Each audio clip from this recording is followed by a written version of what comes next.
ડભોઈથી મંડાળા ગામ નજીક માર્ગ પર એક અકસ્માતની ઘટના સામે આવી છે, જેમાં એક ટુ વ્હીલર ચાલક ચાલતી ગાડીએ સ્લીપ થવાથી ઈજાગ્રસ્ત થયો હતો।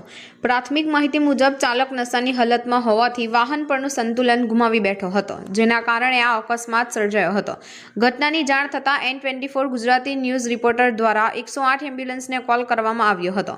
રિપોર્ટર માનવતા સાથે એમ્બ્યુલન્સ તથા આસપાસના લોકો મદદે દોડી આવ્યા હતા અને ઈજાગ્રસ્ત વ્યક્તિને તાત્કાલિક પ્રાથમિક સારવાર આપવામાં આવી હતી। સદનસીબે કોઈ મોટી જાનહાનિ થઈ નથી, પરંતુ વાહનને નુકસાન પહોંચ્યું છે તેમજ ચાલકને શરીરે નાની મોટી ઈજાઓ થઈ છે।